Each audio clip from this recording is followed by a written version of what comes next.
মহারাষ্ট্রের রাজনীতিতে বড় ধরনের পরিবর্তন দেখা গেছে। রাজভবনে মহারাষ্ট্রের ডেপুটি সিএম হিসেবে শপথ নিলেন এনসিপি নেতা অজিত পাওয়ার। তার সঙ্গে শপথ নেন এনসিপি নেতা ছগন ভুজবল সহ 9 জন বিধায়ক। এ নিয়ে রাজনৈতিক দলগুলোর বিভিন্ন প্রতিক্রিয়া আসছে। কেন্দ্রীয় মন্ত্রী পশুপতি পারস, এসপি সভাপতি অখিলেশ যাদব, আরজেডি নেতা শিবানন্দ তিওয়ারি সহ অনেক রাজনৈতিক ব্যক্তিত্বের প্রতিক্রিয়া সামনে এসেছে। কি বলেছেন তারা শুনে নেব। जो महाराष्ट्र में हो रहा है और मध्य प्रदेश पहले प्रयोगशाला थी बीजेपी की, महाराष्ट्र उससे बड़ी प्रयोगशाला बन गई।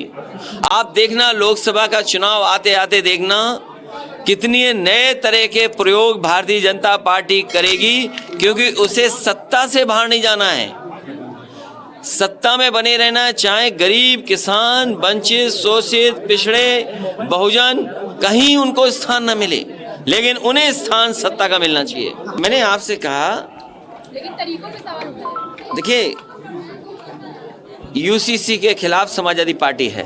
ये तो बहुत पहले से मामला चल रहा था। जिस दिन शरद पवार जी ने पार्टी का कमान अपने बेटी सुप्रिया सुले जी को दिया, उसी दिन से अजीत पवार नाराज चल रहे। उसके पहले से भी अजीत पवार नाराज चल रहे थे, बहुत पहले से भी नाराज चल रहे थे।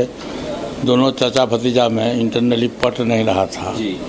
और अब सबसे बड़ी बात तो ये है कि विपक्षी एकता की जो शुरुआत इन लोगों ने किया था पटना में 23 जून को, और शरद पवार जी का बयान कल आया था कि अब शिमला में नहीं होकर के कर्नाटका में,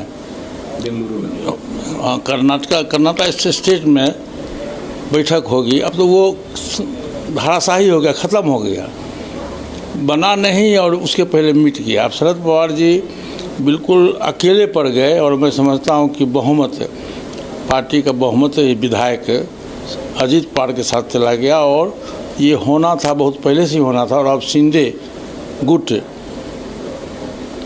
महाराष्ट्र में काफ़ी सबल गुट माना जाएगा, काफ़ी मजबूत गुट माना जाएगा। और आगामी जब लोकसभा का चुनाव होगा या विधानसभा का चुनाव होगा तो शिंदे गुट की प्राथमिकता अधिक होगी। सर, जो कुछ हो रहा है उस पर कभी कभी भरोसा भी नहीं होता है कि इस तरह कैसे हो सकता है। अब मैंने अजीत पवार को लेकर के एक बार पहले भी उन्होंने, मैंने सुबह में ही, पहले सुबह मैंने सूरज नहीं निकला था उसके पहले उन्होंने शपथ ग्रहण कर लिया था, तो उनकी बात समझ में आ रही थी। लेकिन ये जो पटेल हैं, प्रफुल्ल पटेल, मैंने ये तो मैंने ब्लू आई बॉय कहलाता है शरद पवार के, उस तरह से रहे हैं और भारत सरकार में मंत्री रहे हैं। मैंने इस तरह से कोई दल बदल कर सकता है इसकी कल्पना भी नहीं थी। देखिए राजनीति पर जो इसका असर होगा वो तो होगा ही, इसमें कहीं कोई संदेह नहीं। 30 विधायक जो है निकल के गए हैं। 30 विधायक कम की संख्या काफ़ी बड़ी संख्या होती है। उसके बाद किस तरह से चुनाव ये लोग लड़ेंगे देखने की बात है। हमको नहीं लगता है कि बगैर इतने सहयोगी अब निकल गए आपके पास से, तो शरद पवार जी कितना इफेक्टिव हो सकेंगे ये देखने की बात है। आप कैसे लड़िएगा जब इस तरह से लालच है, मंत्री बनने का लालच है, या जहां आप हैं वहां इतना असंतोष है कि आप वहां रहने के लिए तैयार नहीं हैं। ये तो शुरुआत है। भारतीय जनता पार्टी कहाँ कहाँ किस राज्य में किस तरह से ऑपरेट कर रही होगी ये कहना बहुत कठिन है। दूसरी बात ये हमको लगता है कि समाज में इसका क्या असर पड़ेगा, लोग क्या कहेंगे। लोगों के अंदर जो एक है कि नहीं साहब, एक नैतिकता की बात होनी चाहिए, जो हम कह रहे हैं उस पर टिके रहने की बात हो सकती है, उसका तो कोई मोल ही नहीं है। लोग कहेंगे कि नहीं साहब ये सब कहने की बात है, किताबी बात है। असली बात यह है कि काम हमारा कैसे बन जाए। ये जो प्रवृत्ति है समाज को जिस दिशा में ले जाएगी उसकी कल्पना से भी डर लगता है।